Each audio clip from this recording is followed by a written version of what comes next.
Over the course of the movie, I dropped a bit of weight. I started off, I remember when I was scouting, I was quite a bit heavier than now.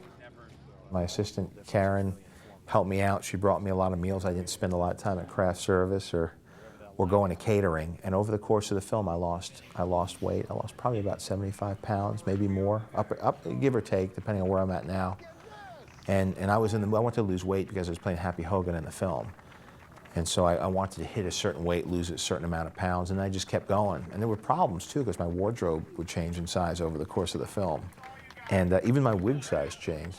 It's amazing. Everything sort of changes. Your shoe size changes. I have real hair, but I wanted to have cool hair. So straight hair, I never had like a real shock of straight hair like in the comic books. I had a wonderful time working with Peter Billingsley, who is a close friend of Favreau's, and I got him to shave his head bald, not as bald as mine. I didn't want him to upstage me. It's like, yeah. It really is. Is yours like velvety too? Oh yeah, that's nice. We both have good heads of hair. Peter wanted to shave his head to look a little different, age him up a little bit. When you threw a lab coat on the guy, he looked like he was 14 years old, and so shaving his head and throwing glasses on him and growing a mustache gave him a little bit more of a distinguished look. There's an ID, probably a couple pens, watch. In approaching this cameo, I really wanted to send a message to the other actors who I felt were really phoning in their performances that, you know, guys, let me show you a level of commitment to acting.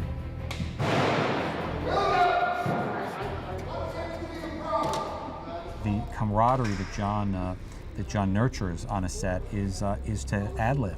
You don't see that all the time on movies this size, where somebody's on wires, or you're up against a green screen, or you can't move too much because there's going to be a computer effect, and it can get very rigid. And it was very important to John that the film not feel rigid, that the film feel and have a flow to it and have a sense of fun to it. Always believable, but never too overwhelmingly pretentious or self-serious. We're ironmongers. We make weapons. It's my name on the side of the building. And what we do keeps the world from falling into chaos.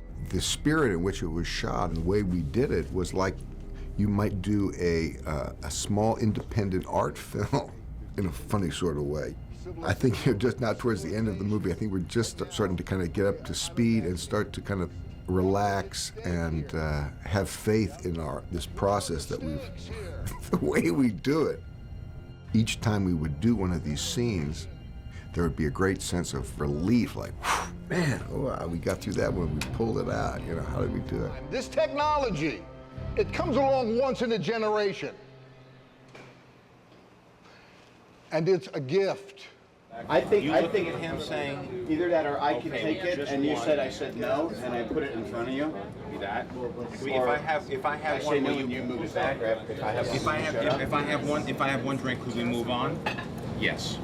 And he takes it. Takes a drink. Now, do we cheers before that? That'd be good. We have one drink. Okay, here. So please, and roll sound. And boom up. Boom up. Boom up. Okay.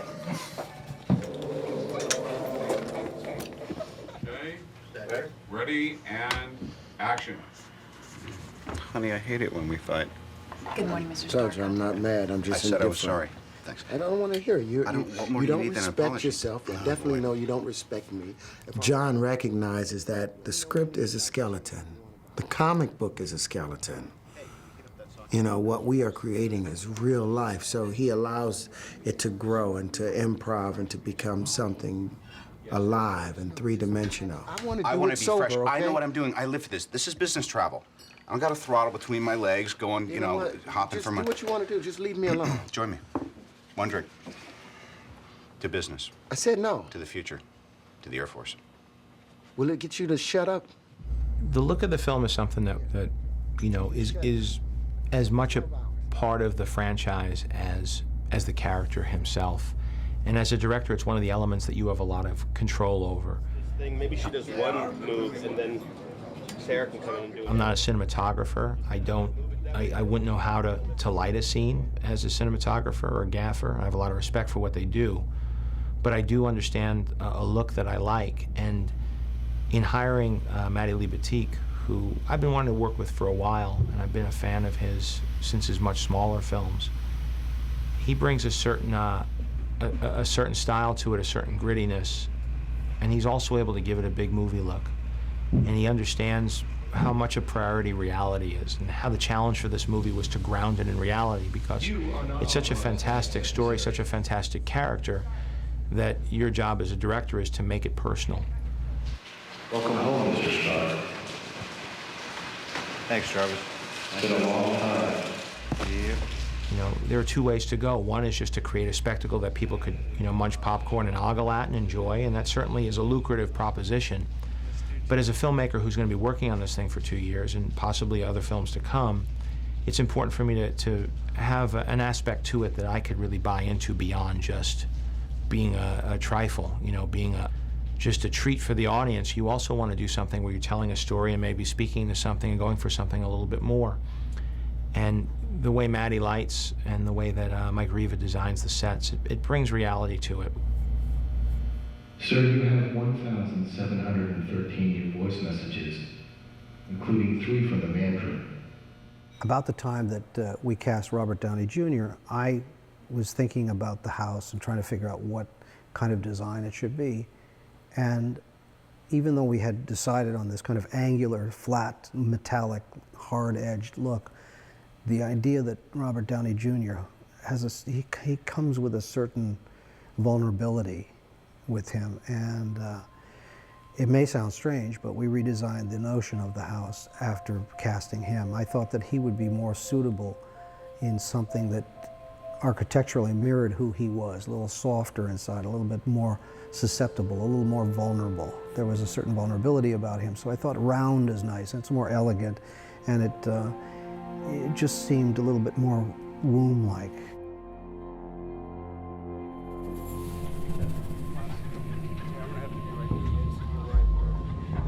When this project first came along, they gave me a bunch of the comic books and history of the characters and so forth, and I said, ooh, Obadiah Stane's got this wild suit, Monger suit, and all these different things. And I got kind of excited about that again, the kid in me.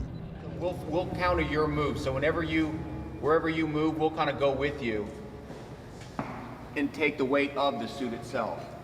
You have rotation by yourself, Jeff. Yeah, I've got it now by myself, right? No, you can spin your weight. There you go. That's always just you. Then when I met with John the first time, he said, "Oh no, you don't get to wear a suit." And I kind of went, "Oh." And because it was the Mandarin was originally there was going to be like 2 different bad guys, and I said, "Oh, yeah. Okay, well, you know, let's see, you know, how it works out." And then the scripts were being worked on, and it came back. And he says, "No, it looks like you wanted to wear a suit. Now you've got your suit." I said, "Oh, great."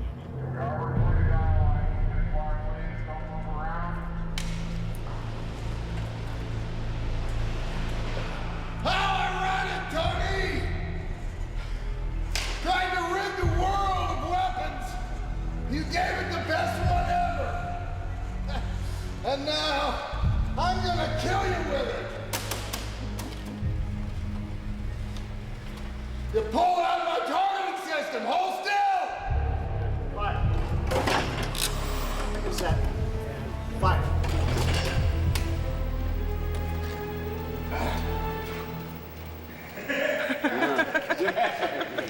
The gun.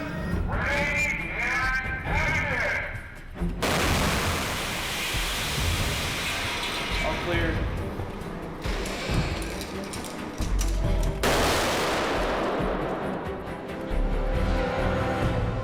I think it was the most strange for Gwyneth, who, although she had worked on a green screen show, Sky Captain, she never really worked on an effects show. And she said that that was very different than this. Because in this film, you know, she's looking at like a 10-foot tall robot that's being operated by puppeteers in front of her, and she's having explosions go off behind her, and windows being blown out, and lights going crazy, and things melting down. And she was right in the heart of it, running through sets at full tilt, and with things blowing up behind her, and she'd never experienced anything like that before.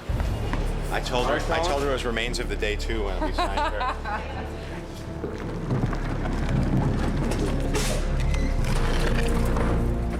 When I did Sky Captain, that was very surreal because there was literally nothing. There was nothing practical. There were no props and no sets. And that was just sort of like doing experimental theater or something, you know, off Broadway, because you were just in a room with some actors. And this, I was so used to working with actors and real sets that when they said, okay, now like a big monster's coming out of the ground, then I felt like, oh my God, this is so silly. And John said, oh, don't worry, you know, so I just thought, right, well, you just have to really go for it.